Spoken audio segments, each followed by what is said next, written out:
I'll die in 30 days without a heart transplant. A lonely heiress whispers this shocking truth to a struggling single dad, but when his response changes everything, the countdown to her final days turns into a fight for love, hope, and survival. Will she find a new heart before time runs out? Before we get into the story, comment below where in the world you are watching from today. In the stark fluorescent light of Dr. Harrison's private office, Olivia Sterling sat perfectly straight in her Italian leather chair, her manicured fingers gripping its arms. The doctor's words seemed to echo in slow motion, each syllable striking like a hammer against her consciousness. Without a heart transplant, you have approximately 30 days. Dr. Harrison's voice was gentle but firm, his weathered face showing genuine concern behind his wire-rimmed glasses. Olivia blinked slowly, her pewter-gray silk blouse suddenly feeling too tight around her neck. 30 days, she repeated, her voice barely above a whisper. The words felt foreign on her tongue, like speaking a language she'd never learned. The doctor leaned forward across his mahogany desk, his hands clasped together. "Miss Sterling, I know this is difficult to process. Your condition has deteriorated faster than we anticipated. The medications aren't working as effectively as we'd hoped." She nodded mechanically, her mind struggling to grasp the reality of the situation. The office around her, with its pristine white walls adorned with medical certificates and abstract art, had always represented safety, control, the power of money to fix any problem. Now it felt like a prison cell where she'd just received her sentence. "What about the transplant list?" Olivia asked, proud that her voice didn't shake. "Surely with my resources." Dr. Harrison shook his head slowly. "Even with your status, there are protocols we must follow. Your brother Thomas, as your medical proxy, would need to approve." "Thomas?" The name came out sharp, like broken glass. Olivia hadn't spoken to her brother in 15 years, not since their bitter fight over their father's estate.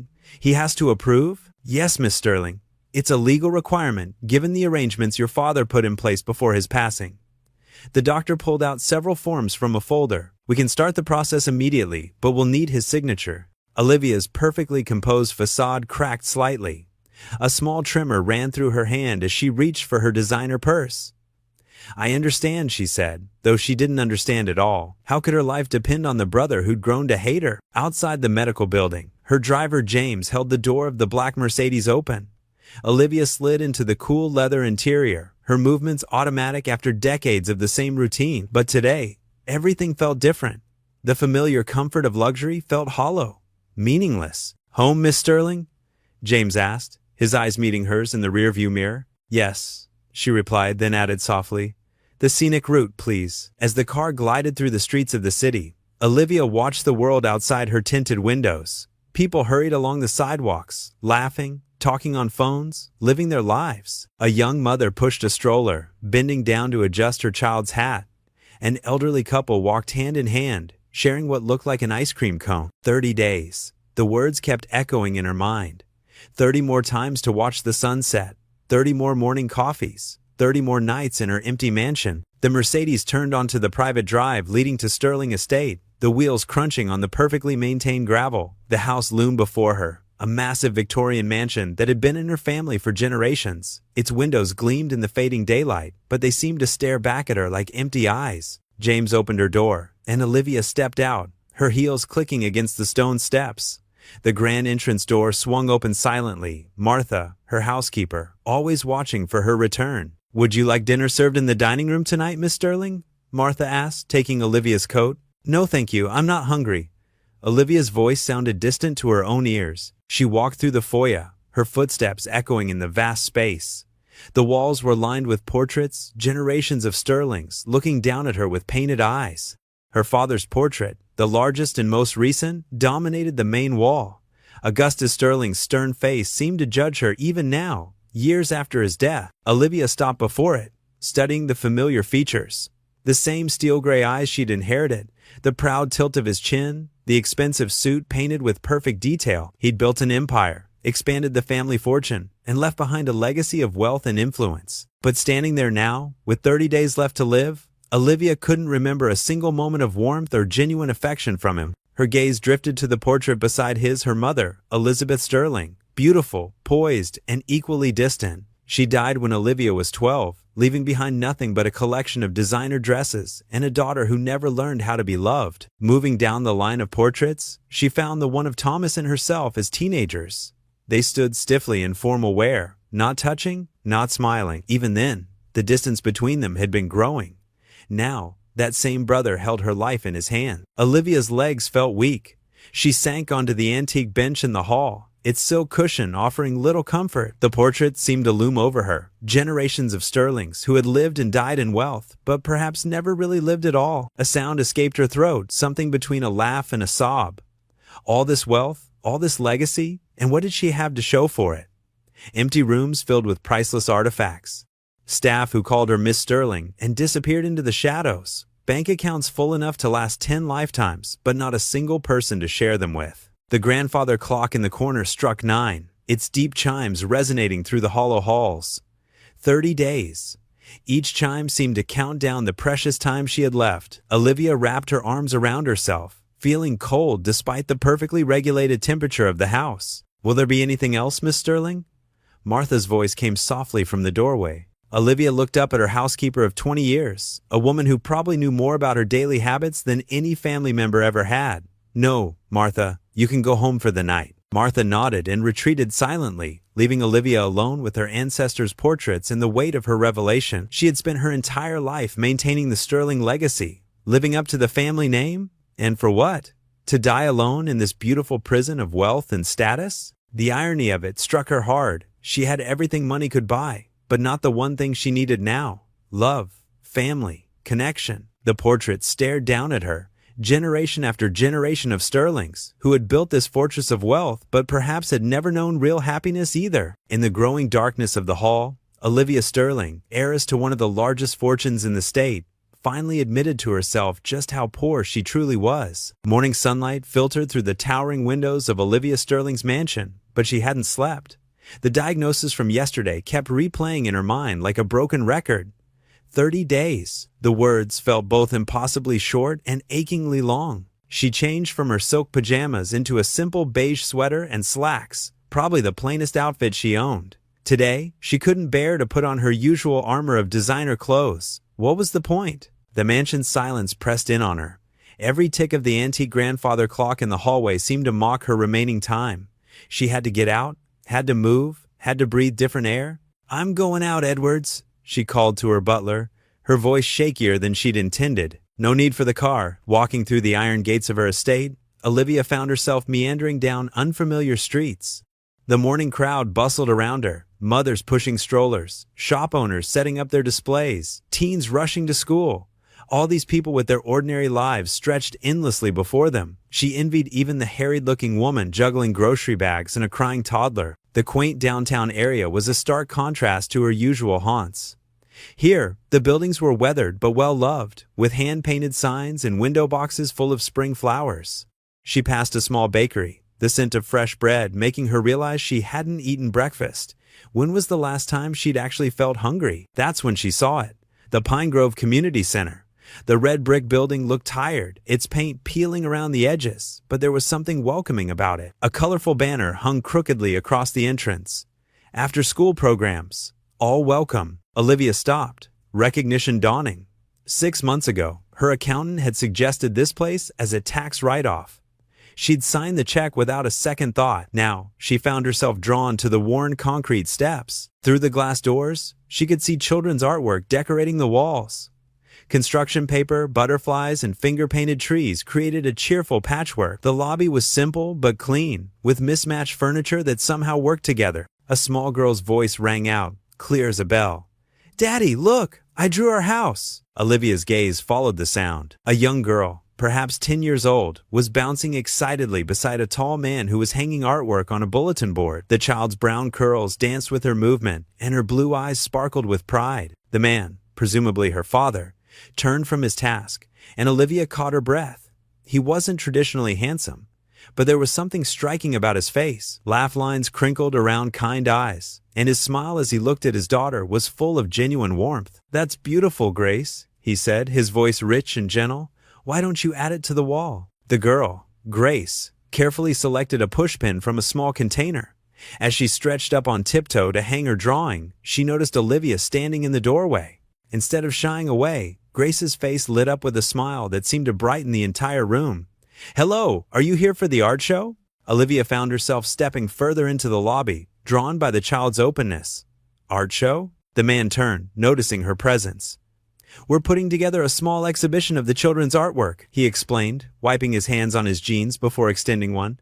"I'm Daniel Carter, the center's handyman, and this is my daughter, Grace." "Olivia Sterling," she replied automatically, taking his hand.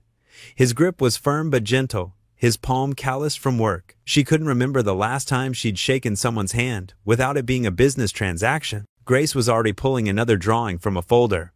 "I made this one yesterday," she said, holding it out to Olivia.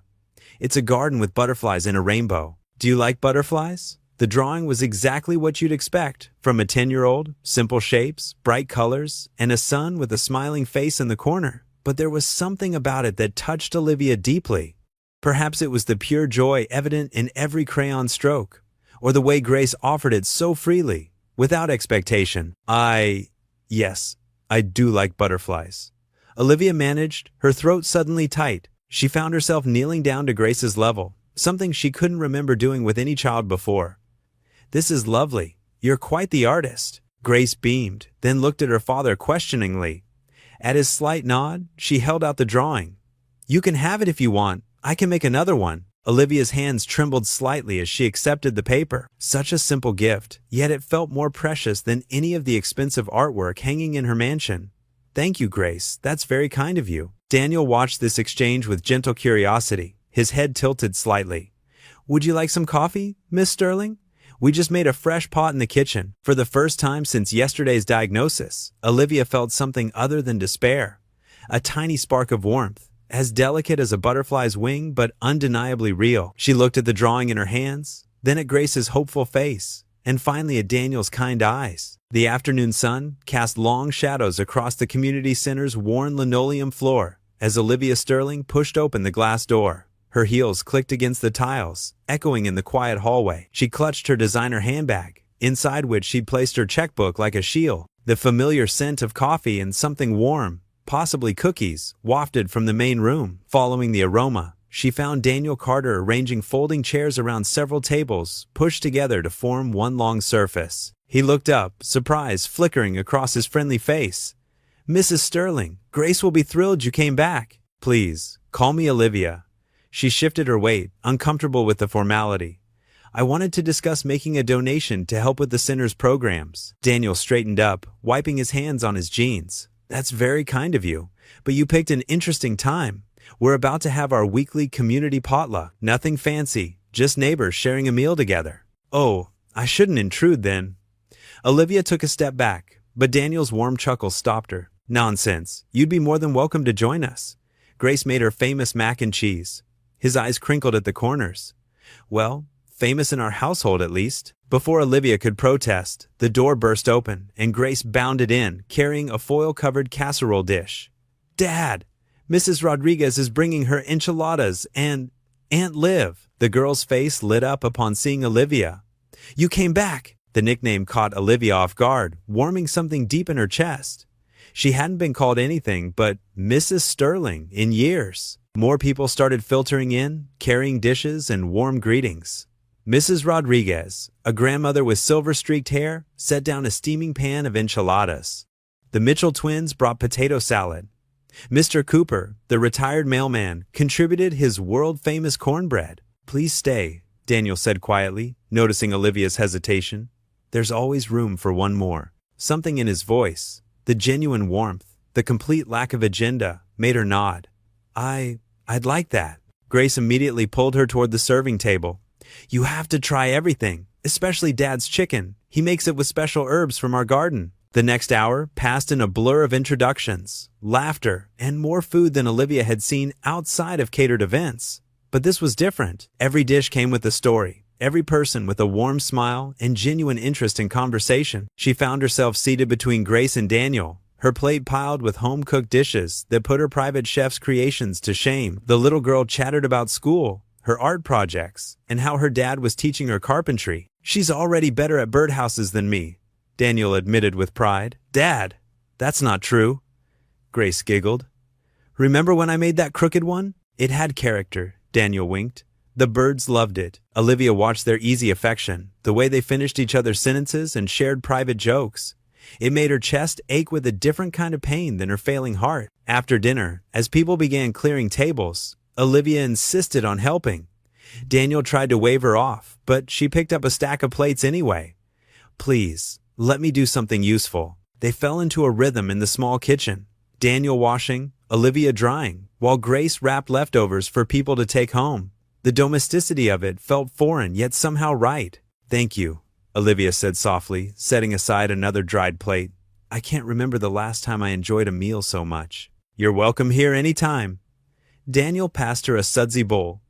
We're not fancy, but we're real. The simple sincerity in his voice cracked something inside her. Maybe it was the warmth of the evening, the lingering comfort of good food and better company, or just the weight of her secret becoming too heavy to bear alone. I'm dying. The words slipped out before she could stop them. She gripped the counter, avoiding his gaze. Without a heart transplant, I have less than 30 days. The steady stream of water from the faucet stopped. In the sudden quiet, Olivia could hear cheerful goodbyes from the main room. Oblivious to the bomb she'd just dropped in the kitchen. I'm sorry, she backpedaled, mortified. I shouldn't have. Then let's live these 30 days as if they're all that matters. She looked up, expecting pity or discomfort in Daniel's expression. Instead, she found steady determination and something that looked remarkably like hope. What? 30 days is enough time to make memories that last forever. He dried his hands on a dish towel, turning to face her fully. Enough time to make every moment count. Olivia stared at him, this man who'd known her for less than 2 days, who was offering not sympathy but a challenge, a chance to live rather than just wait to die. Before she could respond, Grace bounced back into the kitchen with an empty casserole dish. Dad, can we have ice cream now? Morning sunlight filtered through the oak trees as Olivia stood at the edge of Henderson Park, feeling oddly out of place in her cream-colored silk blouse and tailored slacks. She watched Grace Carter bouncing on her toes near a red checkered blanket spread across the grass, while Daniel unloaded a wicker basket from his weathered pickup truck. Miss Sterling, you came! Grace's voice rang with pure delight as she raced over, her braids swinging. I was worried you wouldn't find us, but Daddy said you would. Olivia's throat tightened at the child's earnest welcome. Yes. Well, your directions were very precise. She glanced down at the crumpled paper where Grace had carefully drawn a map during yesterday's potluck, complete with stick figures, and a very detailed tree that indeed matched the gnarled oak they stood under. Come sit with us. Grace tugged at Olivia's hand. Daddy made his famous chicken salad sandwiches, and I helped with the cookies. Daniel looked up from arranging paper plates, his eyes crinkling with warmth. Grace, remember what we said about personal space? Oh, sorry. Grace released Olivia's hand but continued beaming. I'm just excited you're here. Olivia's designer shoes sank slightly into the soft grass as she made her way to the blanket. She hesitated, unsure how to gracefully lower herself onto the ground in her expensive outfit. Daniel seemed to sense her discomfort. Here, he said, pulling a folding canvas chair from behind the truck. Thought this might come in handy. Thank you, Olivia murmured, touched by his thoughtfulness. She settled into the chair, watching as Grace arranged plastic cups with careful precision. Lemonade? Daniel offered, holding up a thermos. Fair warning, Grace was in charge of adding the sugar. It's perfect, Grace protested. I only put in 3 extra scoops this time. A small smile tugged at Olivia's lips. I'd love some, thank you. The lemonade was indeed sweet enough to make her teeth ache, but something about Grace's proud expression as she watched Olivia take that first sip made it taste wonderful. Daniel passed around sandwiches wrapped in wax paper. Olivia couldn't remember the last time she'd eaten anything that hadn't been prepared by her private chef. The chicken salad was surprisingly good. Fresh and homemade, with just the right amount of crunch from celery and pecans. Do you like it? Grace asked, her face serious. Daddy lets me help mix everything together. It's delicious, Olivia said honestly. Much better than what my cook makes. Grace's eyes widened. You have a cook? Like in a restaurant? Grace, Daniel warned gently. No, it's all right, Olivia said. She looked at Grace's curious face and felt something inside her soften. Yes, I have a cook. But sometimes I think that makes me miss out on the important things, like helping make the food yourself. A warm breeze rustled through the trees as they ate. Olivia found herself relaxing, despite her initial awkwardness. She watched a pair of squirrels chase each other around a nearby trunk while Grace chatted about her science project on butterflies. "Want to see me cartwheel?" Grace asked suddenly, jumping up from the blanket.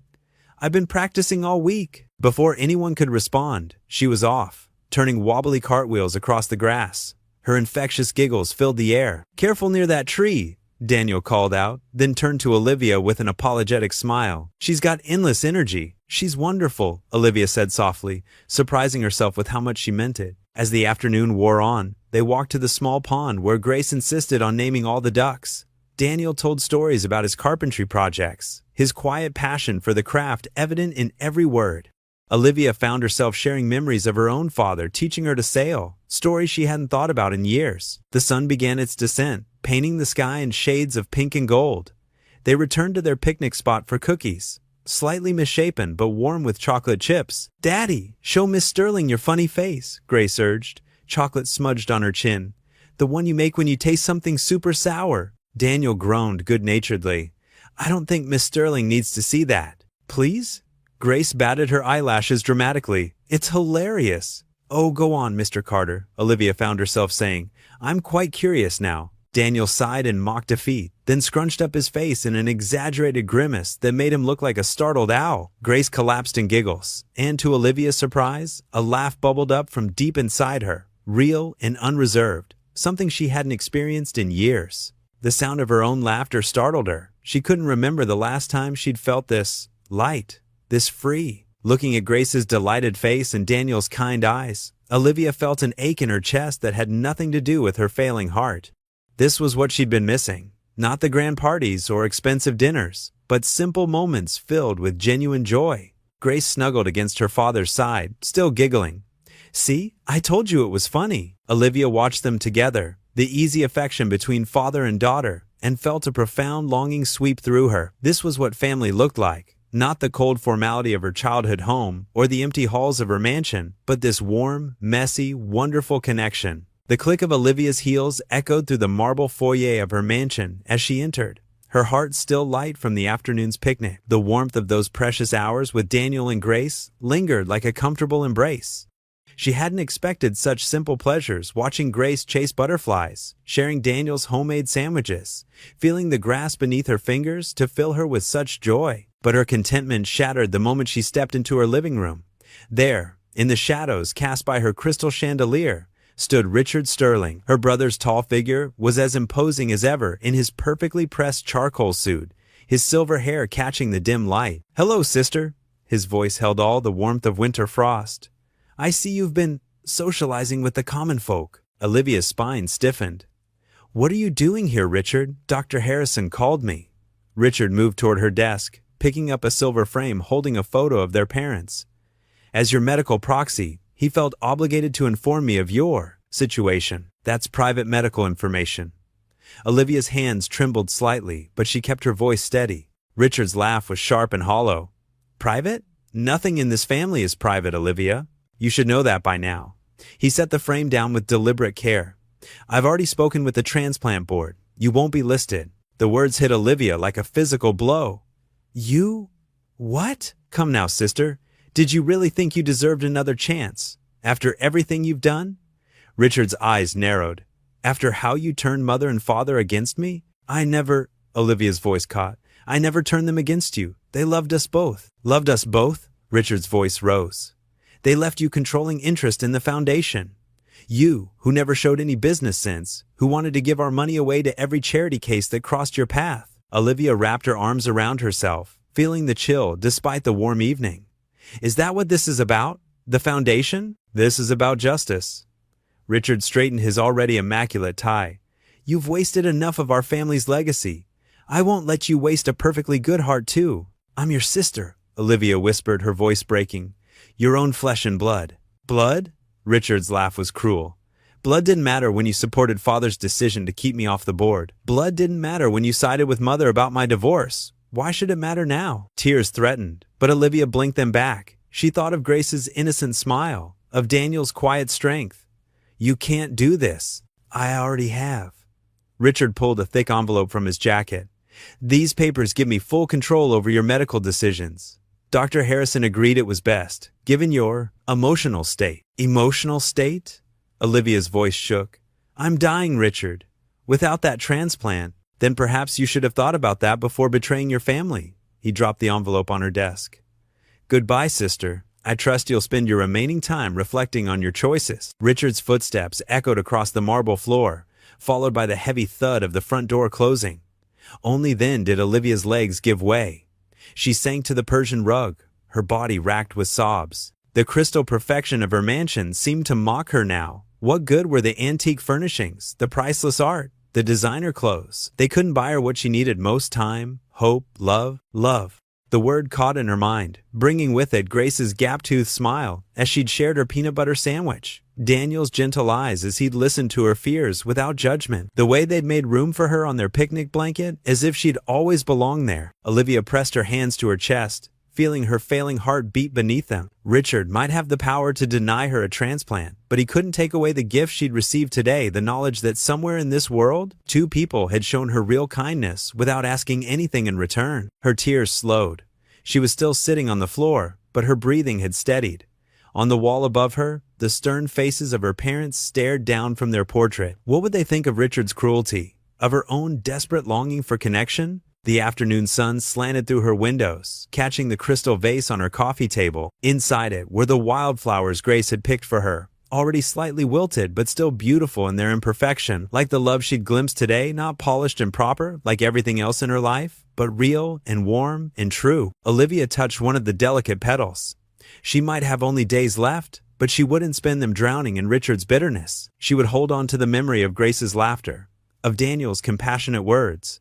Then let's live these 30 days as if they're all that matters. Because maybe, just maybe, they did. The morning sun barely penetrated the heavy clouds as Olivia's car pulled into the community center's parking lot. Her hands trembled on the steering wheel, Richard's cruel words from the night before still echoing in her mind.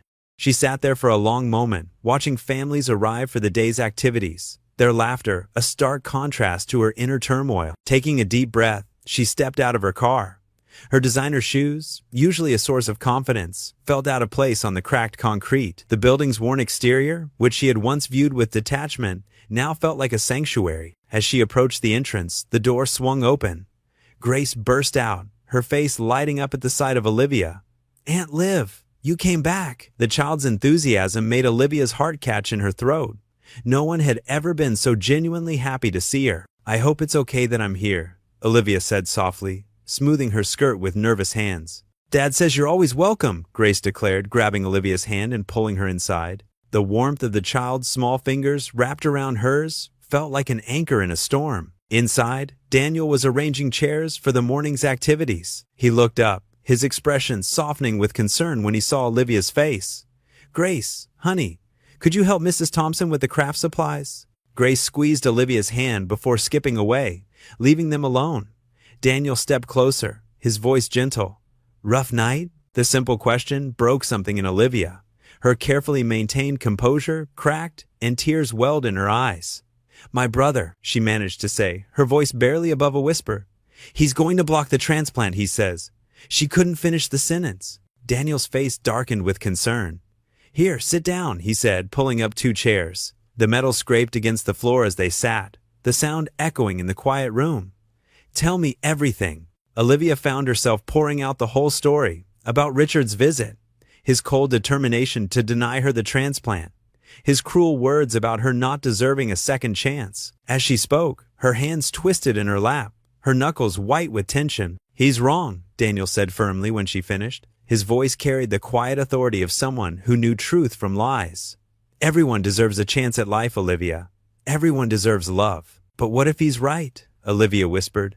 "What if I don't deserve?" "Stop right there," Daniel interrupted, his eyes kind but determined. "That's fear talking. And fear lies." From across the room, Grace's voice rang out. "Can we pray for Aunt Liv?" Olivia turned to see Grace standing there, her craft supplies forgotten. The child's face showed such earnest concern that it made Olivia's heart ache. "Come here, sweetheart," Daniel called, and Grace hurried over. Without hesitation, she took both Olivia's hands in hers. Other people in the center began gathering around them, forming a circle of support Olivia had never experienced before. Grace closed her eyes, her young face serious. "Dear God," she began, her voice clear and strong. "Please help Aunt Liv. Her brother is being mean, but you're bigger than mean brothers. Please give her a new heart so she can stay with us and help at the center and come to more picnics. And please help her brother remember how to be nice. Amen." Olivia opened her eyes to find tears streaming down her face. Around her, the circle of people, some she knew, others strangers, all echoed, "Amen." Their faces showed genuine concern, real care for her well-being. "You're not alone in this fight," Daniel said quietly. "You have us now." Mrs. Thompson, an elderly volunteer, stepped forward and squeezed Olivia's shoulder. "We're all here for you, dear." Looking around at these people who asked nothing of her but offered everything, Olivia felt something shift inside her. The despair that had threatened to overwhelm her began to recede, replaced by something warmer, stronger. "Thank you," she managed to say, her voice thick with emotion. "I don't know what I did to deserve such kindness." "You don't have to deserve kindness," Grace said matter-of-factly, still holding Olivia's hands. "That's why it's kind." Daniel smiled at his daughter's wisdom. "Grace is right, and she's also right about fighting. Your brother doesn't get to decide your worth, Olivia. Only you can do that." Olivia straightened in her chair, drawing strength from the warmth surrounding her. "Then I choose to fight," she said, her voice growing stronger. "I choose to live these days, however many I have, really living." Grace beamed. "Can you help me with the craft table? I'm making butterflies, and Dad's terrible at cutting straight lines." "Hey now," Daniel protested with a laugh. Olivia found herself laughing too, the sound surprising her with its genuineness. "I would love to help with butterflies," she said, standing up. Looking at Daniel, she added softly, "Thank you for everything." He shook his head. "No thanks needed. Just keep showing up, Olivia. That's all any of us can do. Keep showing up. Keep trying. Keep hoping." As she followed Grace to the craft table, Olivia felt lighter than she had in years. Richard's words still hurt, but they no longer had the power to crush her. Here, among these people who asked nothing of her wealth but offered everything of their hearts, she had found something money could never buy: genuine care, simple kindness, and the strength to hope. The morning light finally broke through the clouds outside, streaming through the windows and catching the glitter on Grace's butterflies. Olivia picked up a pair of scissors, ready to help create something beautiful. In this moment, she wasn't a dying woman or a wealthy heiress. She was simply someone learning to live again, one butterfly at a time. Monday morning arrived with golden sunshine streaming through the community center's windows. Olivia sat at a wooden table beside Grace, who was frowning at her math homework. The little girl's pencil tapped against the paper in frustration. "I just don't get fractions," Grace sighed, slumping in her chair. Olivia leaned closer, her silk blouse brushing against the worn tabletop. "Let me show you a trick my teacher taught me years ago." She took an apple from Grace's lunchbox and cut it into pieces. "See? When we divide things into equal parts, that's what fractions are all about." Grace's eyes lit up as understanding dawned. "Oh, so 3/4 is like having 3 pieces of the apple when it's cut into 4 parts?" "Exactly," Olivia smiled, warmth spreading through her chest as she watched Grace tackle the next problem with renewed confidence. Tuesday afternoon found them in Daniel's modest kitchen. The counter was dusted with flour, and the air smelled of vanilla and cinnamon. Daniel stood at the stove, stirring a pot of homemade sauce, while Olivia showed Grace how to roll cookie dough into perfect circles. "My mother never let me in the kitchen," Olivia admitted, flour streaking her dark hair. "She said it wasn't proper for a Sterling to cook." Daniel wiped his hands on his apron, his eyes kind. "Well, in this kitchen, everyone cooks, even if we make a mess sometimes." As if on cue, Grace accidentally knocked over the flour container, creating a white cloud that made them all burst out laughing. Wednesday brought them to the town's weekly farmers market. Olivia pushed a cart while Grace skipped ahead, pointing out colorful vegetables and fresh flowers. The vendors, who once viewed Olivia with cautious distance, now greeted her warmly. "Try this honey, Miss Sterling," Mrs. Thompson called from her booth. "Just harvested yesterday." Olivia sampled the golden sweetness, amazed at how something so simple could taste so perfect. Daniel appeared beside her with fresh tomatoes and herbs for dinner. "You're glowing," he said softly. "It suits you." Thursday evening, they attended the town's amateur theater production. Grace insisted on sitting between them, her small hands holding both of theirs during the funny parts. When the lead actor forgot his lines, the whole audience, including Olivia, helped prompt him with encouraging whispers. "That's what community means," Daniel explained later.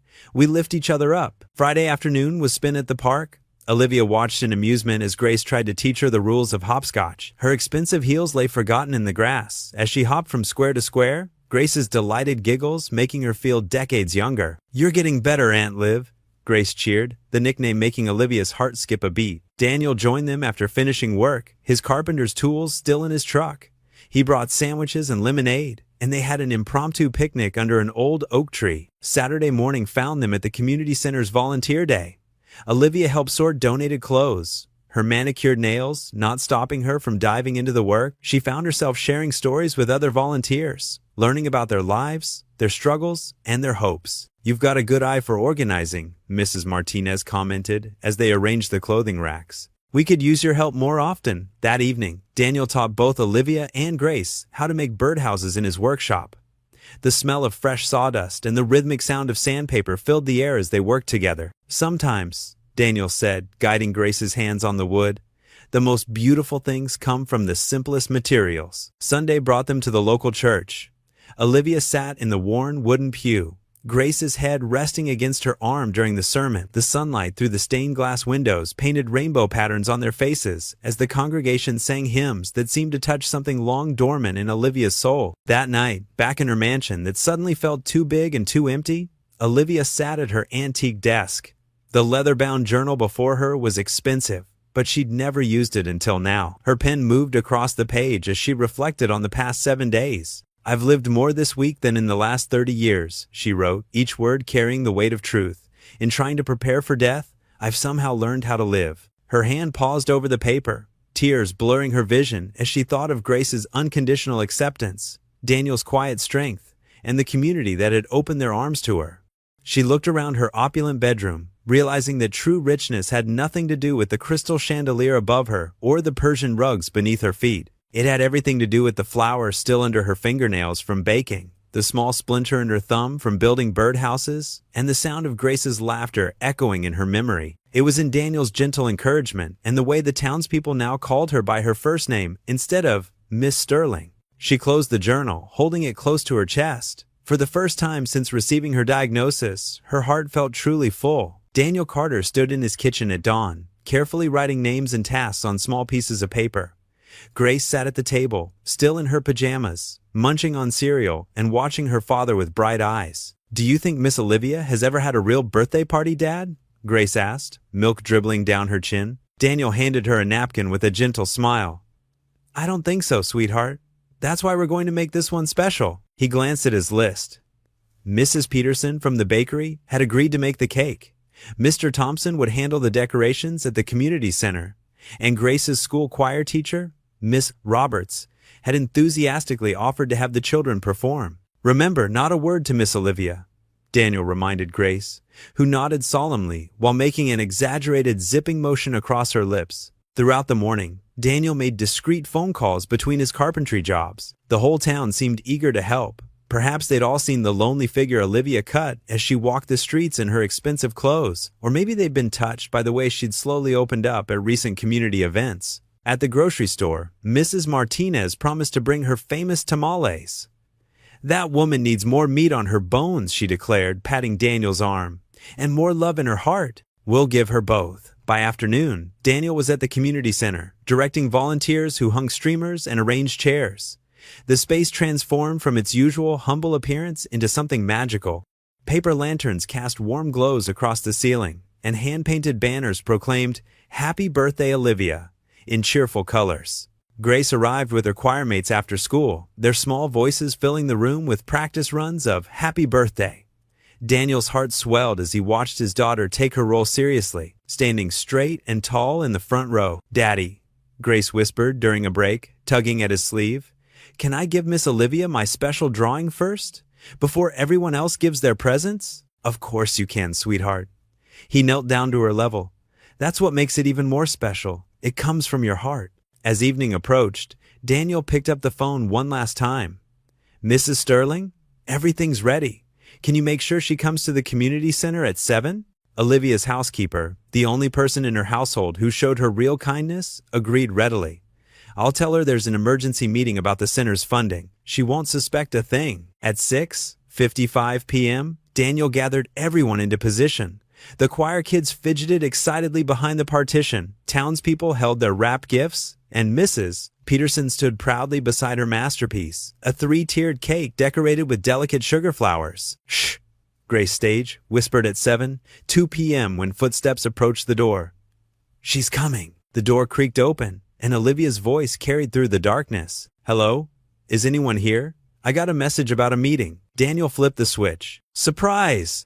The room erupted with voices and light. Olivia stumbled backward, one hand flying to her throat. Her eyes, wide with shock, took in the decorations, the faces, the banner, and then filled with tears. Grace broke ranks first, running forward with her drawing held high.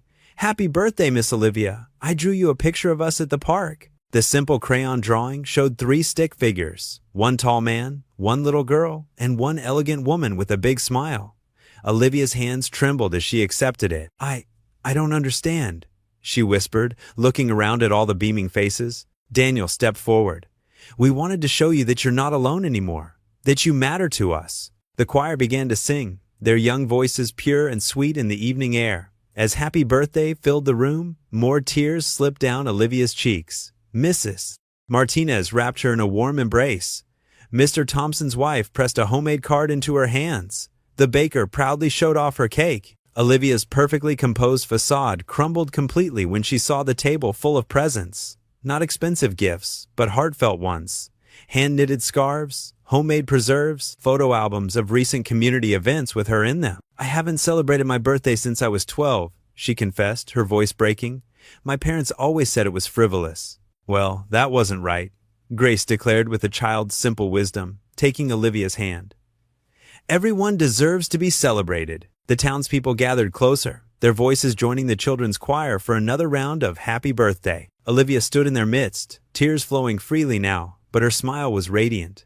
For the first time in decades, she wasn't Olivia Sterling, the wealthy heiress. She was just Olivia, a woman surrounded by people who had chosen to love her. Daniel watched as his daughter led Olivia to the cake, as neighbors hugged her and shared stories, as genuine laughter replaced her usual careful chuckle. In this moment, time seemed to stand still. The illness, the threats, her brother's cruelty, none of it existed.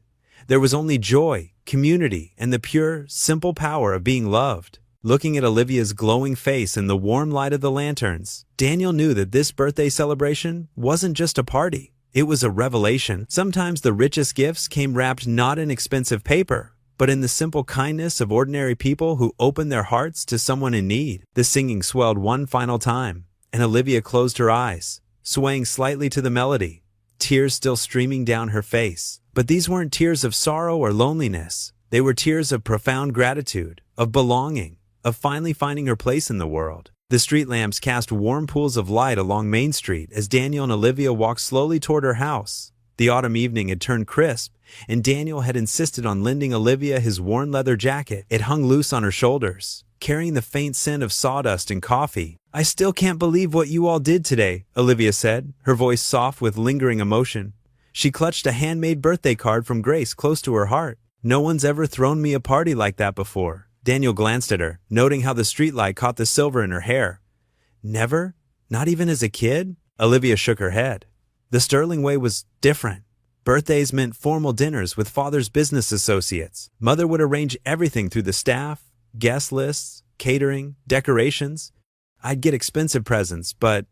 She trailed off, looking down at Grace's card with its crooked hearts and glitter. Nothing like this. They passed the town square where, just hours ago, the community had gathered to celebrate. Paper streamers still fluttered from the gazebo. "It wasn't always just the 3 of us, you know," Daniel said quietly. "Sarah, my wife, she loved throwing parties. Didn't matter if we could barely afford it. She'd somehow make magic happen with dollar store decorations and box mix cupcakes." Olivia touched his arm gently. "Tell me about her?" Daniel took a deep breath. "She was a light. That's the best way I can describe her. Could walk into a room and make everyone feel special.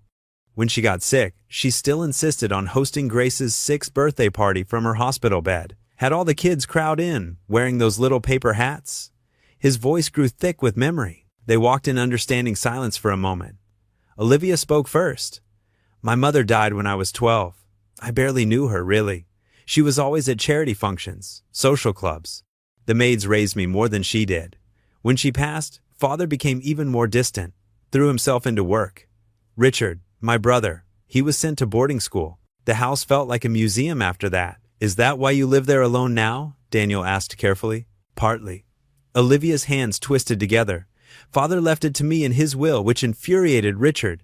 He thought, as the son, it should be his. But I couldn't leave. It was the only home I knew, empty as it was. I kept thinking if I just decorated differently, filled it with art and music, it would feel warmer. She gave a small, sad laugh. 30 years later, and I'm still trying. They turned onto Maple Avenue, where Olivia's Victorian mansion loomed ahead. Daniel noticed how her steps slowed, reluctant to end their walk. You know, he said, Grace asks about you every morning now. Is Aunt Liv coming to the center today? Can we save her a cookie from lunch? He smiled at Olivia's surprised look. You've become part of her world. Tears welled in Olivia's eyes. I never thought. I mean, all those years of charitable donations, sitting on foundation boards, I thought that was how you connected with people. Write checks, attend galas, smile for photos. But this past week, just sitting with Grace, helping her with math homework or hearing about her day, she wiped her eyes. It feels real in a way nothing else has. They reached her front gate. Daniel turned to face her, his expression earnest in the moonlight. That's because it is real, Olivia. No pretense, no expectations, just life. Messy and simple and true. Olivia clutched his jacket closer. I was so lonely before, she whispered. I didn't even realize how much until now. You're not alone anymore, Daniel said firmly. Whatever happens, you have us. You have this whole town. She nodded, unable to speak. Daniel squeezed her hand gently before saying goodnight. Olivia watched him walk away, his figure growing smaller under the street lamps. Inside her massive house, Olivia moved through familiar rooms that somehow felt different now. She changed into her nightgown and sat at her vanity, looking at her reflection. The woman who stared back seemed softer somehow, less rigid. Her eyes held a warmth that hadn't been there before. She carefully placed Grace's birthday card on her bedside table, propping it up so she could see the child's careful writing. Happy birthday, Aunt Liv. I love you. Simple words that held more meaning than any expensive gift she'd ever received. Lying in her big 4-poster bed, Olivia felt something shift inside her chest. Not the physical pain she'd grown used to, but a different sensation, like a knot slowly loosening. For the first time in decades, the silence of the house didn't feel oppressive. Instead, it held echoes of today's laughter, the warmth of shared stories, the promise of tomorrow's connections. As sleep began to claim her, Olivia's last thoughts were of Grace's gap-toothed smile, of Daniel's gentle understanding, of neighbors who had hugged her without hesitation. The walls she'd built around her heart were crumbling, replaced by something far more precious, a sense of finally, truly belonging. The morning sun streamed through the community center's windows, casting long shadows across the worn hardwood floors. Olivia stood near the craft table, watching Grace carefully arrange colorful paper flowers they had made together. Her heart swelled with affection as the little girl's tongue poked out in concentration. Look, Aunt Liv. Grace held up a bright yellow creation. This one's for... The world suddenly tilted. A crushing pressure seized Olivia's chest, stealing her breath. The paper flower slipped from Grace's hand as Olivia stumbled backward, knocking over a chair. Her vision blurred, dark spots dancing at the edges. Daniel! Grace's frightened cry pierced the air. Daddy, help! Daniel burst through the doorway from his office, his face draining of color when he saw Olivia gripping the edge of the table, her knuckles white. He crossed the room in 3 long strides, catching her just as her knees buckled. Olivia, stay with me. His voice was steady but urgent. He lowered her gently to the floor, cradling her head. Mrs. Henderson, he called out to the elderly volunteer in the next room. Call 911. Olivia tried to focus on Daniel's face, but everything seemed distant, as if she were underwater.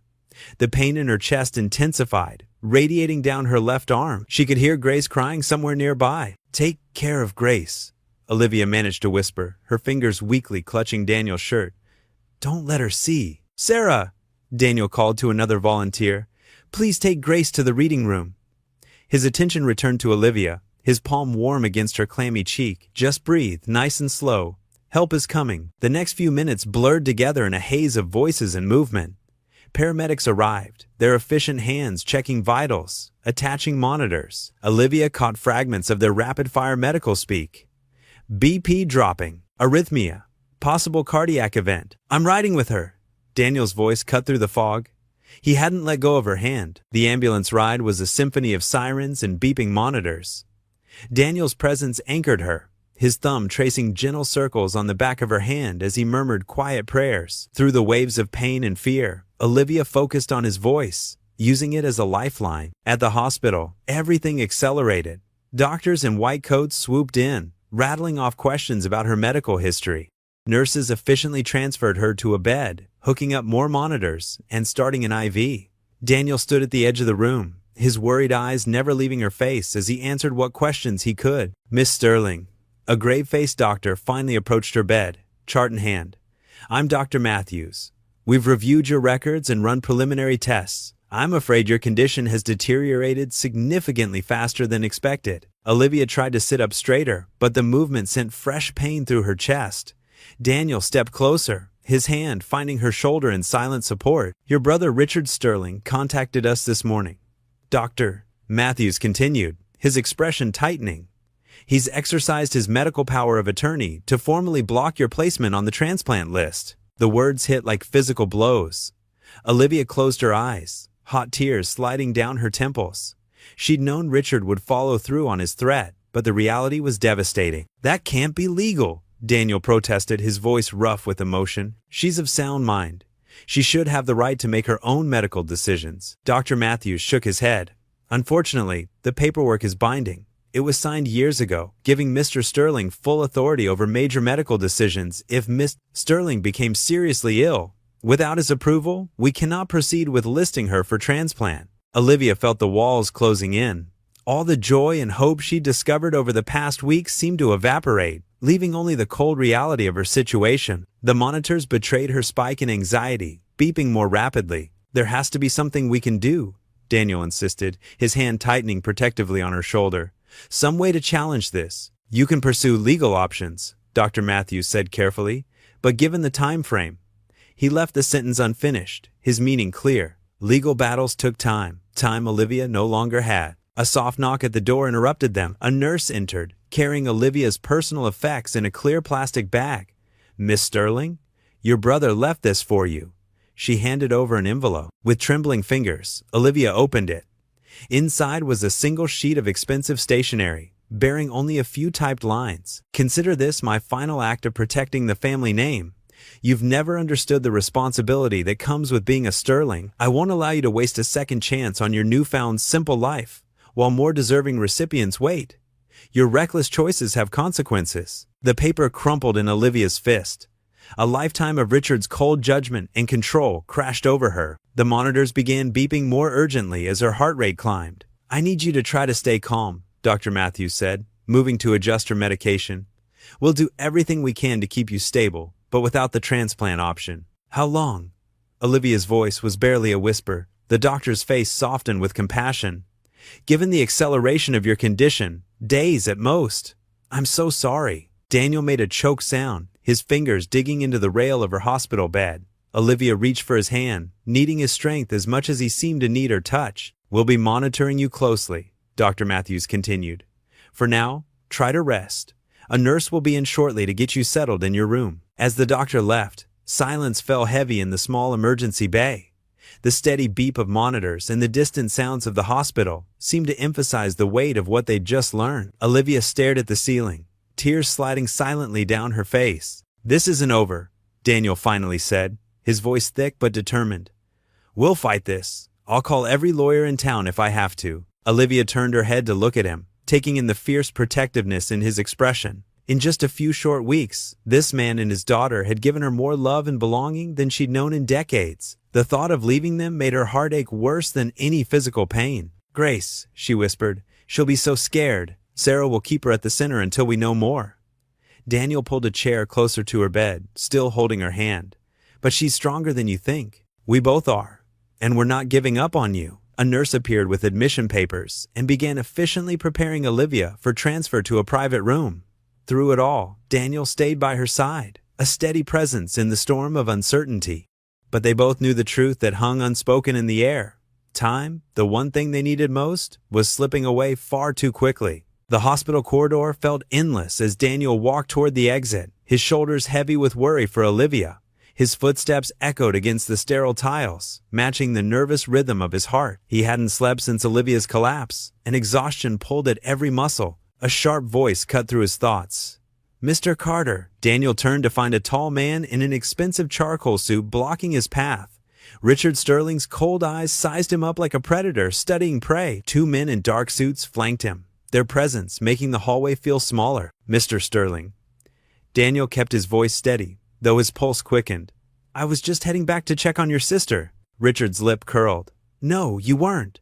He stepped closer, his polished shoes clicking against the floor. "You're going to walk out of this hospital and never contact my sister again." "That's not going to happen."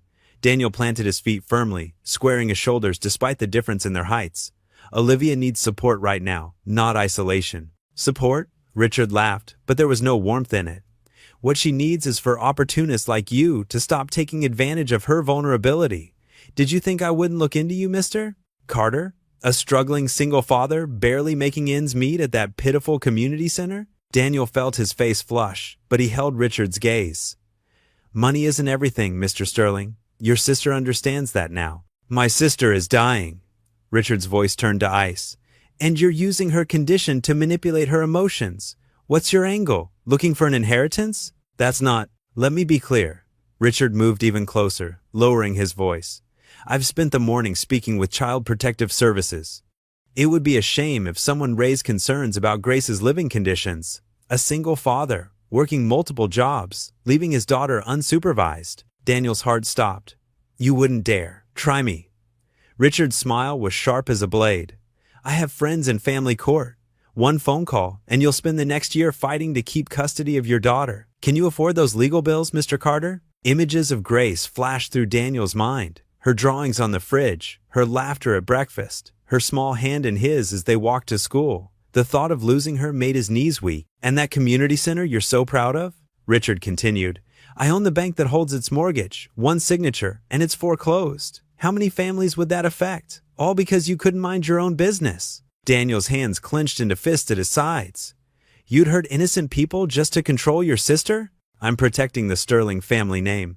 Richard straightened his tie.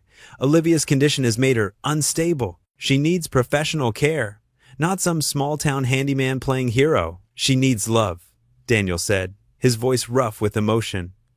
"Something you've denied her entire life." Richard's face darkened. "You know nothing about our family." "I know enough."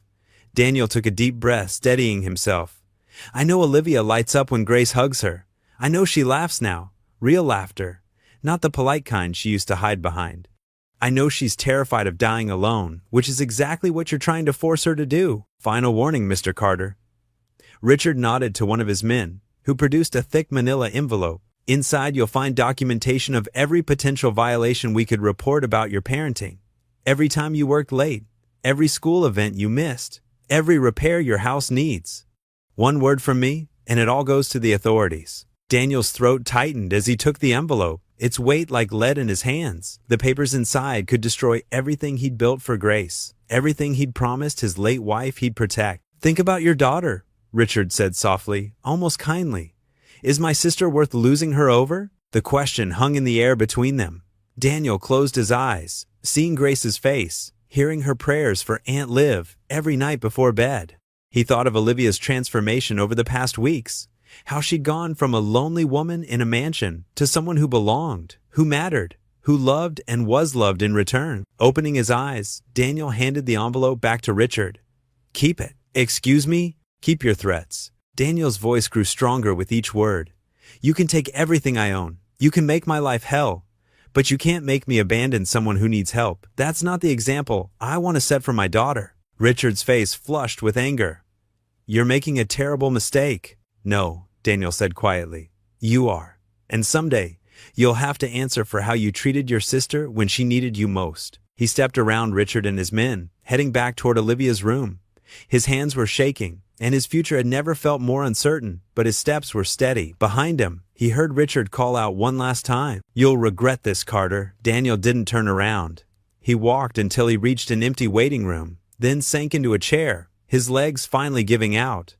The full weight of what he'd just done crashed over him. He could lose everything, his home, his work, even Grace. The thought made him physically ill, but as he sat there, head in his hands, he remembered something his wife had told him before she died. Love isn't about doing what's easy, it's about doing what's right, even when it costs you everything. Daniel straightened in his chair, wiping his eyes with the back of his hand. Richard Sterling could threaten him all he wanted. He could take away his possessions, his security, even his reputation, but he couldn't take away Daniel's choice to stand by someone in need. Looking toward Olivia's room, Daniel made a silent promise, not just to her, but to himself. He wouldn't run. He wouldn't hide. No matter what Richard threw at him, he would face it. Because sometimes, loving others meant being willing to lose everything else. His phone buzzed with a text from Grace. "Is Aunt Liv okay? Can we visit her after school?" Daniel smiled through his tears as he typed back, "Yes, sweetheart. We'll go see her together. Come what may." He would not abandon Olivia. Some things were worth fighting for, even if you had to fight alone. The hospital room was silent except for the steady beeping of monitors. Olivia Sterling lay in the narrow bed, her normally elegant appearance replaced by hospital-issued pajamas and tangled hair. The white walls seemed to close in around her, making her feel smaller than ever. She stared at the ceiling, too tired to even cry anymore. The events of the day played over and over in her mind. Her collapse, the doctor's grim face, and worst of all, the confirmation that Richard had succeeded in blocking her from the transplant list. Her brother had won, just as he always did. The sound of squeaking shoes in the hallway barely registered.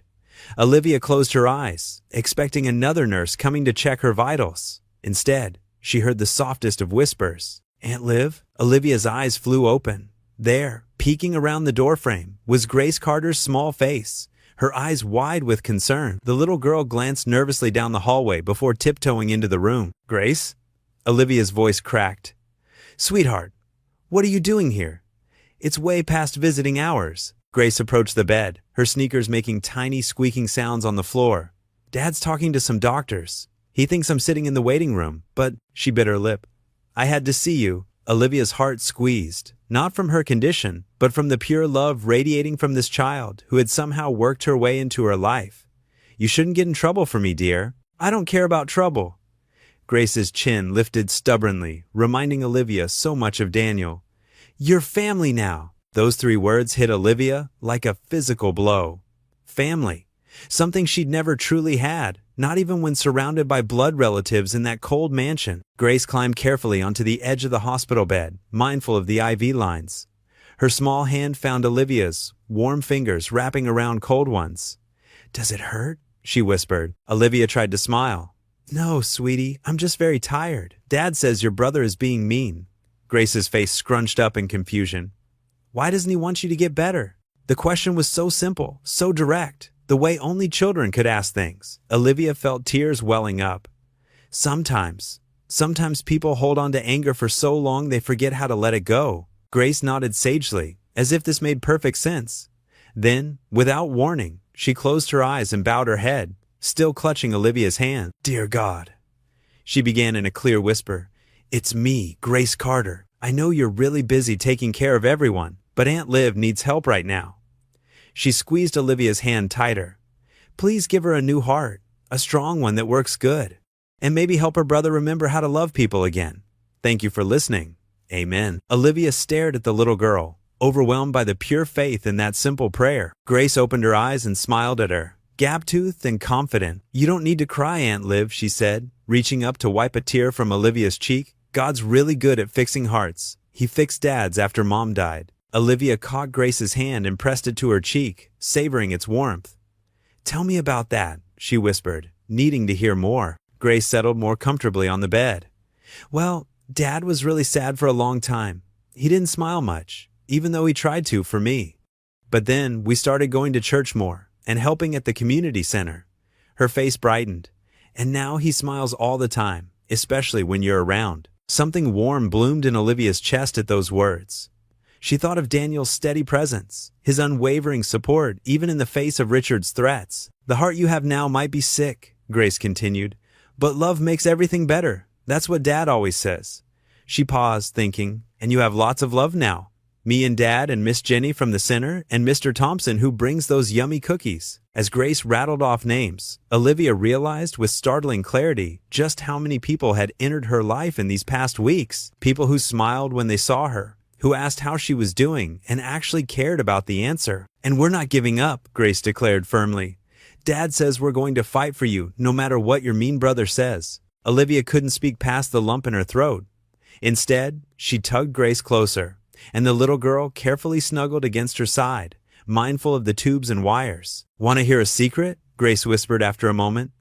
"Every night before bed, I make the same wish. I wish that you'll get better and stay with us forever, because you make Dad happy, and you help me with my math homework way better than he does." A wet laugh escaped Olivia. "Oh, sweetheart." "Grace Carter," Daniel's worried voice came from the doorway. "I've been looking everywhere for you." Grace sat up, not looking the least bit guilty.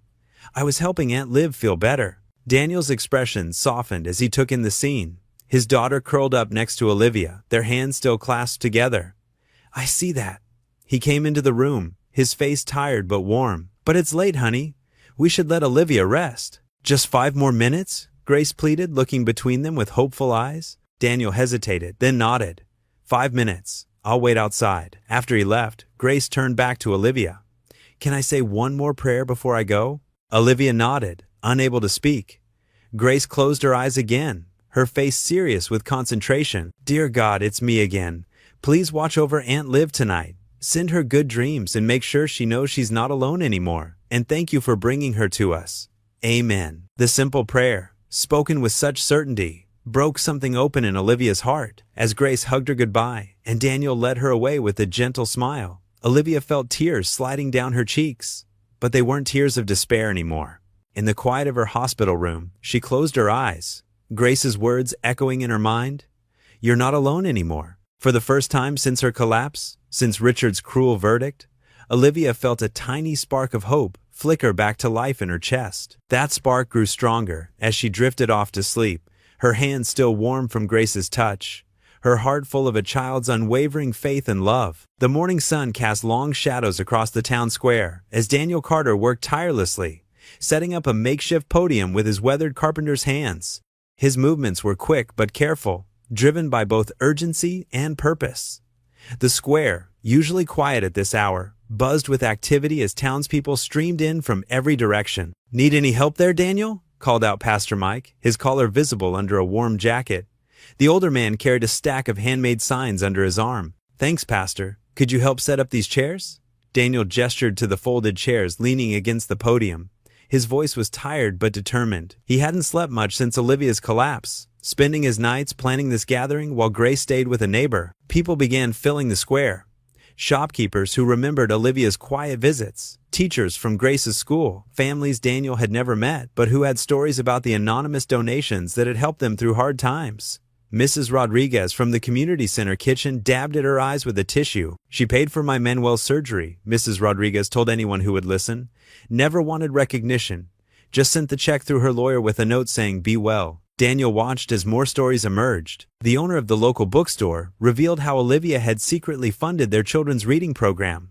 A young mother spoke of scholarship money that appeared just when she'd lost hope of attending nursing school. The crowd grew larger than Daniel had dared hope.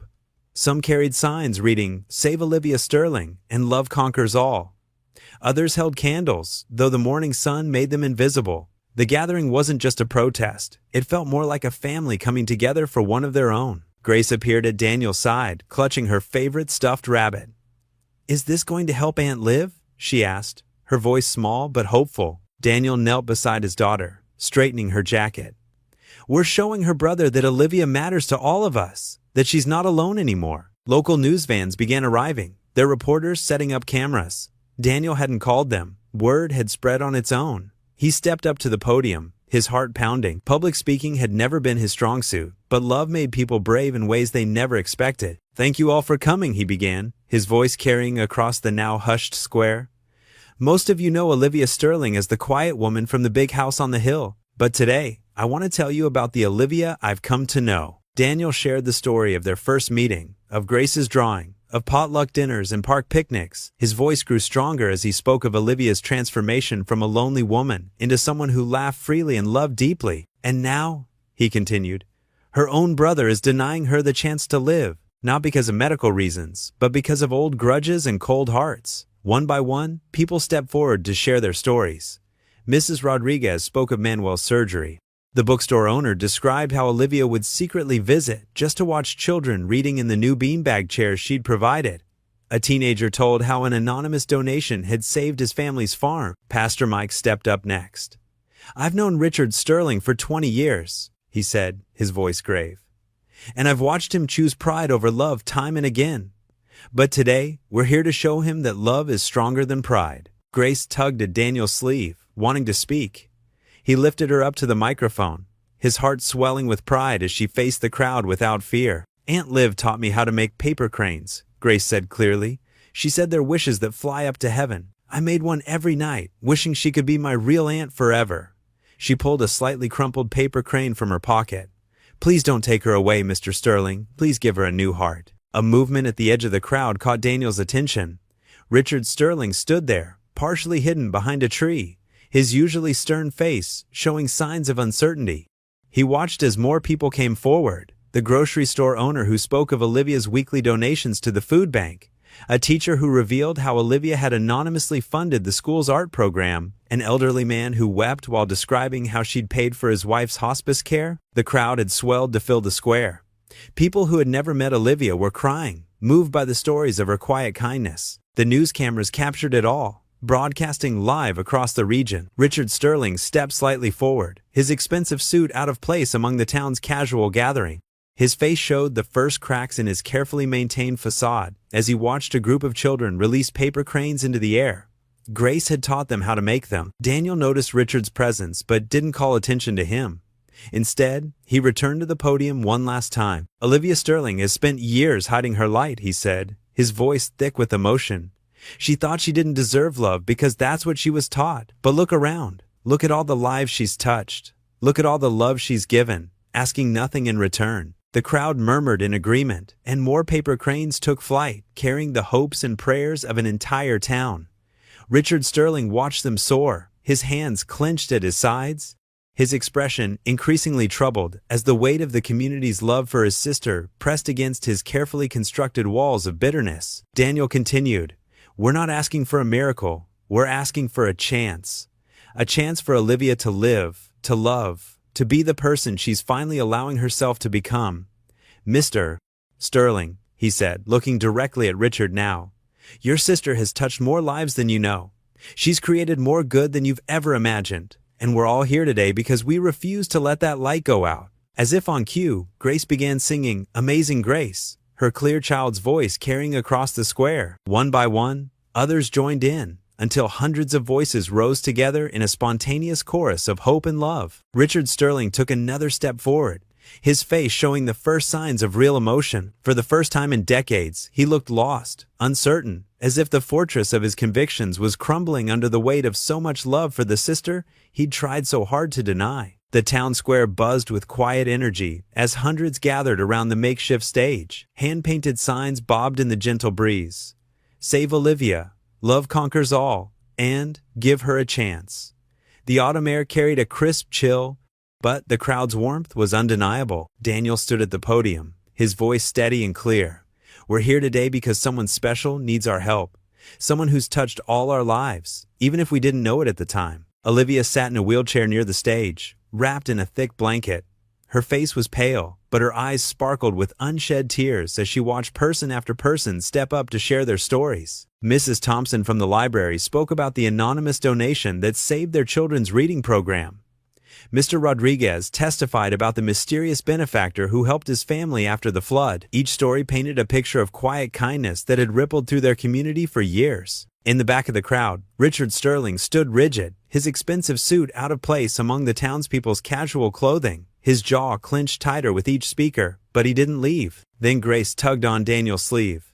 "Daddy, can I say something?" Daniel looked down at his daughter, surprised. She'd been unusually quiet all morning, clutching her favorite stuffed rabbit. "Are you sure, sweetie?" Grace nodded, her small face determined. Daniel lifted her onto the stage, and the crowd fell silent at the sight of the little girl in her pink sweater and messy ponytail. "Mr. Sterling," Grace called out, her voice trembling but clear, She stared straight at Richard, who visibly stiffened. "I know you're Aunt Liv's brother." A murmur rippled through the crowd as people turned to look at Richard. He shifted uncomfortably but didn't break eye contact with Grace. "My daddy says sometimes people do mean things because they're hurting inside." Grace hugged her rabbit closer. "I know what it's like to hurt. My mommy died when I was really little. I don't remember her much, but I remember being sad and scared." Olivia pressed a hand to her mouth, tears streaming down her face. Daniel stood protectively behind Grace, his hands gentle on her shoulders. "But then I met Aunt Liv," Grace continued, her voice growing stronger. "She helps me with my math homework and makes funny faces when she thinks nobody's looking. She taught me how to make proper tea with cookies, even though she spilled the first time and we both laughed so hard." A few chuckles rippled through the crowd. Even Richard's stern expression flickered. "She's not just rich and fancy like you think. She's warm and kind, and sometimes she's scared too." Grace's lower lip trembled. "She's my family now too, and family is supposed to help each other, not be mean." Richard took a step forward, his face unreadable. Grace didn't back down. "Please," she pleaded, tears spilling down her cheeks. "Please, let Aunt Liv live. I pray every night for God to give her a new heart. But Daddy says you have to say yes first. Please don't take away my new aunt. I already lost my mommy. I don't want to lose Aunt Liv too." The silence that followed was deafening. Richard stood frozen, his carefully maintained mask cracking. For a moment, something raw and vulnerable flickered across his face. Pastor Mike stepped forward from the crowd. "Mr. Sterling, your sister has been a blessing to this community, not through grand gestures or public displays, but through quiet acts of kindness that have changed lives. Isn't that worth saving?" Richard's hands clenched into fists. His gaze darted between Grace's tear-stained face and Olivia's wheelchair. The crowd waited, holding their collective breath. Then, without a word, Richard Sterling turned on his heel and strode away, his polished shoes clicking against the pavement. The sound echoed through the square until he disappeared around the corner, leaving everyone in tense silence. Grace's small shoulders slumped. Daniel quickly scooped her up, holding her close as she buried her face in his neck. "You are so brave, sweetheart," he whispered. The crowd stirred uneasily, exchanging worried glances. Olivia reached out a trembling hand, and Grace immediately wiggled free from Daniel's arms to run to her. The little girl carefully hugged Olivia, mindful of her weakness. "I meant every word, Aunt Liv," Grace whispered fiercely. "You're my family now." Olivia could only hold her close, too overcome with emotion to speak. The autumn wind rustled through the trees, scattering golden leaves across the square as the townspeople watched, united in their concern and hope for the woman who had quietly touched all their lives. The stage stood empty now, the podium abandoned. Richard's abrupt departure left a heavy weight of uncertainty hanging in the air. No one knew if Grace's heartfelt plea had reached through his armor of bitterness, or if his silence meant something darker. They could only wait, and hope, and pray. The hospital room's fluorescent lights cast harsh shadows across Olivia's pale face. The steady beep of monitors provided a grim rhythm to the afternoon silence. Outside the window, gray clouds gathered, matching the heavy atmosphere within. Daniel sat in the worn vinyl chair beside the bed, his work-roughened hands clasped tightly together. His eyes never left Olivia's face, watching each labored breath with growing concern. The past 2 days had been a blur of doctors, nurses, and steadily worsening news. Grace curled up in the chair next to him, her small frame wrapped in the handmade quilt she'd brought from home. She'd refused to go to school, insisting on staying with Aunt Liv. Her drawing book lay forgotten in her lap, pages filled with bright pictures of the three of them together. "Daddy," Grace whispered, her voice trembling, "Aunt Liv looks so tired." Daniel reached over and squeezed her hand. "I know, sweetheart, but she's fighting hard." Olivia stirred slightly, her eyes fluttering open. Even this small movement seemed to drain her energy. "Grace?" she murmured. "I'm here." Grace jumped up, the quilt falling to the floor. She grabbed Olivia's hand, careful of the IV lines. "I drew you another picture. See? It's us having a picnic when you get better." A weak smile touched Olivia's lips. "It's beautiful, dear heart." Daniel's chest tightened at the endearment. In just a few short weeks, Olivia had become such an essential part of their lives. The thought of losing her now felt unbearable. The monitors beat more rapidly, and Olivia's breath grew more labored.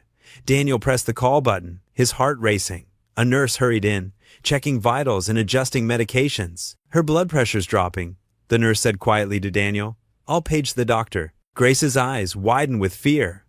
"Daddy? It's okay, honey. The doctors are helping her. But Daniel's voice cracked slightly, betraying his own fear. Olivia's eyes closed again, her hand going limp in Grace's grip. The little girl started crying softly, pressing Olivia's fingers to her cheek. "Please don't go, Aunt Liv," she pleaded. "You promised to teach me how to make those special cookies, remember? And Daddy needs you. We both need you." Daniel wrapped an arm around Grace's shoulders, pulling her close. His own eyes burned with unshed tears as he watched Olivia's chest rise and fall with increasing difficulty. The doctor arrived, his face grave as he checked Olivia's charts. "Mr. Carter, perhaps it would be better if—" The phone on the wall rang sharply, cutting through the tension. The doctor answered it, his expression shifting from annoyance to surprise. "Yes, I understand. Right away." He hung up and turned to them, his eyes bright. "We've found a match. A donor heart just became available at Memorial Hospital in the city." Daniel stood so quickly his chair scraped across the floor. "What?" "The donor is a perfect tissue match for Miss Sterling. We need to move quickly." "But Richard," Daniel interrupted, "her brother won't approve it." The doctor held up his hand. "That's being handled. Right now, we need to prep Miss Sterling for immediate transfer. The transplant team is already assembling." Grace bounced on her toes, hope lighting up her tear-stained face. "Did you hear that, Aunt Liv? They found you a new heart." The room burst into activity. Nurses rushed in, preparing equipment for transport. Olivia's eyes opened again, confusion and hope warring in her tired gaze. "Daniel?" she whispered. He leaned close, taking her hand. "They found a heart, Olivia. You're going to get your second chance." A single tear rolled down her cheek. "But Richard," as if summoned by his name, a shadow appeared in the doorway. Richard Sterling stood there, his usual immaculate appearance slightly disheveled. His face showed signs of sleepless nights, and his hands trembled as he clutched a folder of papers. The room fell silent. Grace stepped forward, placing herself between Richard and Olivia's bed like a tiny guardian angel. Richard's eyes moved from his sister's pale face to Grace's determined stance, then to Daniel's protective posture. Something in his rigid expression cracked. His voice was rough. "I have the consent forms." Daniel felt hope surge through him, but he remained cautious. "You're agreeing to the transplant?" Richard stepped into the room, his shoes clicking on the linoleum floor. He looked at Olivia again, and this time there was something different in his gaze, something that looked almost like regret. "The little girl's speech at the rally," he said quietly. "She said Olivia was her family now." He swallowed hard. "I've spent decades telling myself our family's reputation was all that mattered. But watching that child," he gestured to Grace, "she showed me what family really means." Olivia made a soft sound, reaching weakly toward her brother. Richard moved closer, his usual coldness melting away. "I'm sorry, Liv," he whispered, using the childhood nickname for the first time in years. "I've been so wrong." He turned to the doctor, holding out the folder. "Where do I sign?" The fluorescent lights of the surgical wing cast long shadows in the empty hallway as nurses wheeled Olivia's gurney toward the operating room. Daniel and Grace walked alongside until they reached the double doors marked "Authorized Personnel Only." Olivia's face was pale, but her eyes held a glimmer of hope as she looked up at them. The surgical cap made her seem smaller somehow, more vulnerable. "Grace, sweetheart," Olivia whispered, reaching out a trembling hand. "Thank you for being my little angel." Grace clutched Olivia's fingers, tears streaming down her face. "You have to come back, Aunt Liv. You promised we'd make cookies together." "I'll do my very best." Olivia managed a weak smile, then turned to Daniel. "Daniel, save your strength," he said softly, squeezing her other hand.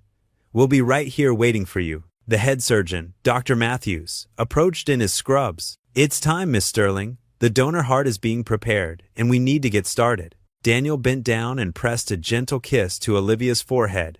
"We'll see you soon." Grace hugged Olivia carefully, mindful of the IV lines. "I love you, Aunt Liv." Olivia's eyes welled with tears. "I love you both so much," she whispered. They watched as the nurses wheeled her through the double doors, the sound of their squeaking wheels fading into silence. Grace buried her face in Daniel's side, her small shoulders shaking with sobs. "Come on, sweetheart," Daniel said, leading her to the waiting room. "Let's pray for Aunt Liv." The waiting room was mostly empty at this early hour. A few other families sat in scattered clusters, all wearing the same worried expressions. The walls were painted a soft blue that was probably meant to be calming, but it only made everything feel colder. Daniel settled into one of the vinyl chairs, pulling Grace onto his lap. She curled against his chest like she used to do when she was smaller, clutching her worn prayer journal. "Dear God, Grace began in a wavering voice. Please watch over Aunt Liv while the doctors fix her heart. Please let the new heart work perfectly and help her get better fast. She paused, sniffling. And please let her know we're waiting for her and that we love her very much. Amen. Amen, Daniel echoed, his own voice thick with emotion. The minutes crawled by like hours. Grace eventually dozed off, exhausted from worry and tears. Daniel sat motionless, not wanting to disturb her, while his mind raced with prayers and memories of the past few weeks. He remembered Olivia's first awkward attempt at their community center potluck, how she'd brought an expensive catered dish, and then ended up preferring Grace's simple mac and cheese. The way she'd gradually learned to relax and laugh, her elegant reserve melting away to reveal such warmth and kindness. More people began filtering into the waiting room as morning turned to afternoon. Martha from the community center arrived with sandwiches and coffee. Pastor Jim came to sit with them for a while, offering quiet words of encouragement. Even some of Grace's teachers stopped by briefly. The whole town's praying for her, Martha said softly, patting Daniel's shoulder. We're all pulling for our Olivia. Our Olivia. The words brought fresh tears to Daniel's eyes. How quickly she'd become part of their community, their family. The thought of losing her now was unbearable. Grace stirred and woke, immediately looking around.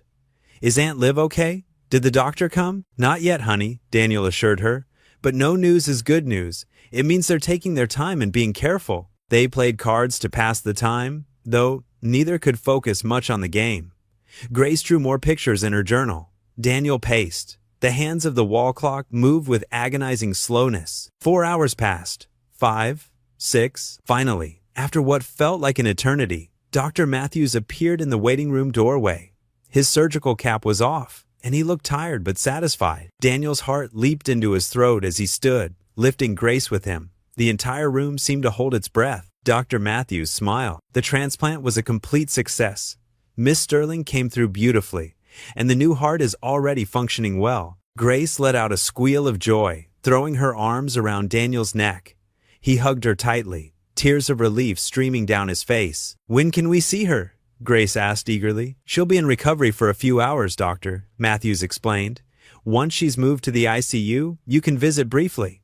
She'll be very groggy from the anesthesia, but I'm sure she'll want to see you both. Thank you, Daniel managed, his voice cracking with emotion.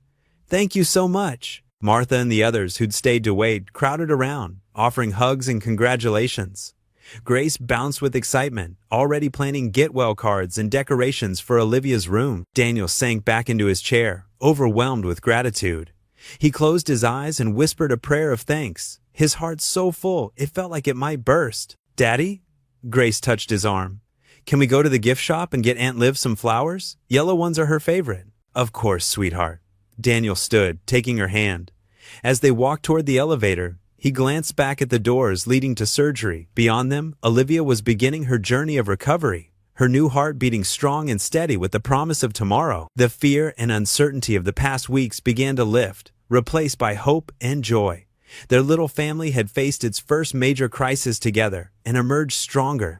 Whatever challenges lay ahead, they would face them the same way, with faith, love, and the unshakable bond they'd forged. The late autumn breeze rustled through the trees lining Main Street as Olivia Sterling took her first steps back into town since her surgery 6 weeks ago. Her hand trembled slightly as she gripped her light jacket closer, but not from weakness, from the overwhelming emotion of seeing the familiar storefronts and faces that had become so dear to her. Mrs. Peterson from the bakery was the first to spot her. Olivia! Oh, thank heavens! The plump woman rushed forward, wiping flour-covered hands on her apron before wrapping Olivia in a gentle hug. We've all been praying for you, dear. Word spread quickly through the small town. Within minutes, people emerged from shops and homes, gathering around her with warm smiles and tears of joy. Someone pressed a bouquet of fresh flowers into her hands. Another neighbor offered a carefully wrapped loaf of homemade bread. Each face held genuine care that still amazed her. These people who had known her such a short time now felt more like family than her own flesh and blood ever had. You look wonderful, Sarah from the library said, squeezing her hand. That new heart of yours must be full of love already. Olivia touched her chest, feeling the steady rhythm beneath. It is, she whispered. Thanks to all of you. Through the crowd, she spotted the community center where it had all begun. where a little girl's drawing had first cracked the walls around her heart, where a kind man's words had given her hope when she'd lost all of it. As if summoned by her thoughts, Grace's voice rang out. "Aunt Liv!" The 10-year-old darted through the crowd and threw herself carefully into Olivia's arms. "Daddy said you were coming today, but I didn't know when, and I've missed you so much." Olivia held the child close, breathing in the scent of strawberry shampoo and childhood innocence. "I've missed you too, sweetheart, more than you know." When she looked up, Daniel stood a few feet away, watching them with an expression that made her heart, her new, strong heart, skip a beat. Their eyes met, and the world seemed to slow around them. "Welcome back," he said softly. The crowd, sensing the moment, began to disperse with knowing smiles and gentle pats on Olivia's shoulder. Soon, only the three of them remained on the sidewalk, bathed in golden afternoon light. "The center's been too quiet without you," Grace declared, taking Olivia's hand. "Nobody makes hot chocolate like you do." Daniel chuckled. "I seem to remember you saying my hot chocolate was the best just last week." "Well, that was before I remembered Aunt Liv's." Grace tugged them toward the community center. "Can we have some now, please?" Inside, everything was exactly as Olivia remembered.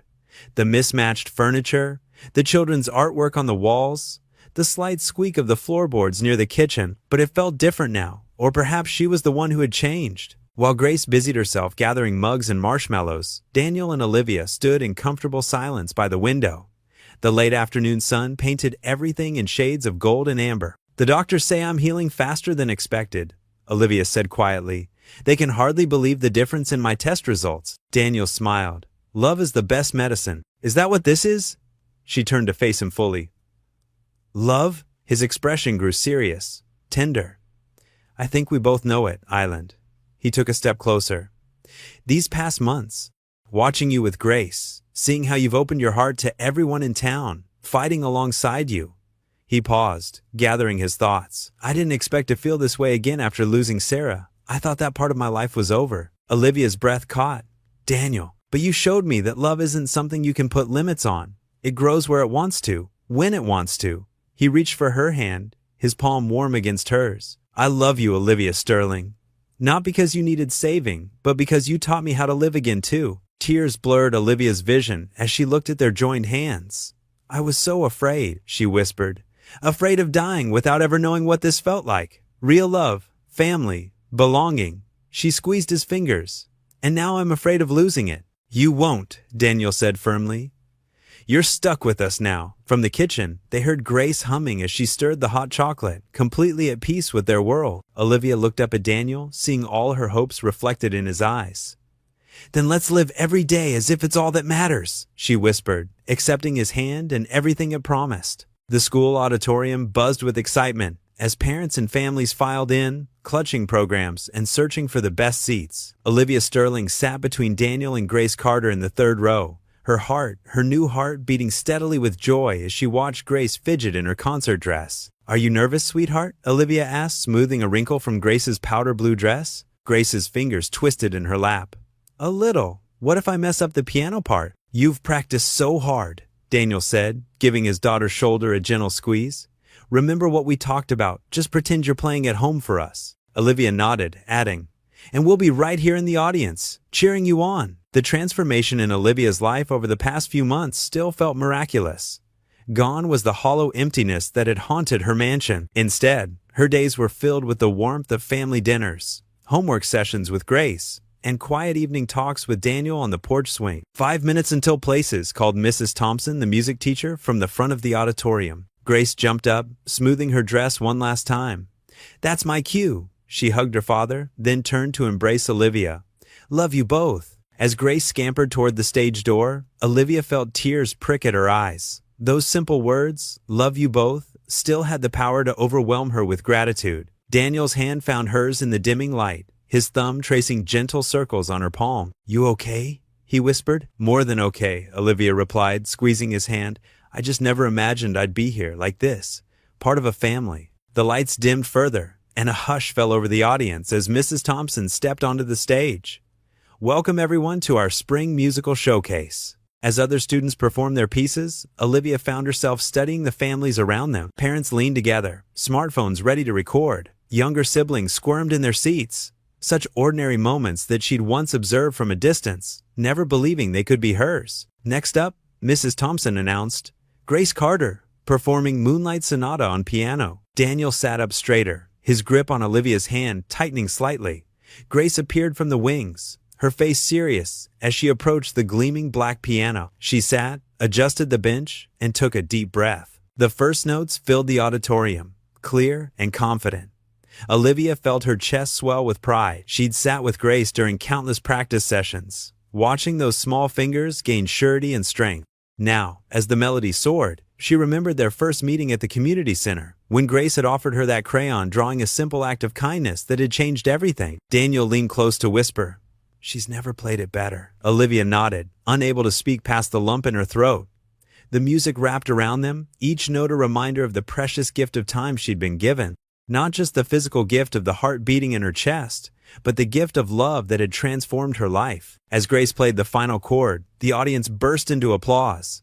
Olivia and Daniel were on their feet instantly, clapping with unrestrained pride. Grace's face broke into a radiant smile as she stood to bow, her eyes finding them in the crowd. More students performed, but Olivia barely noticed them.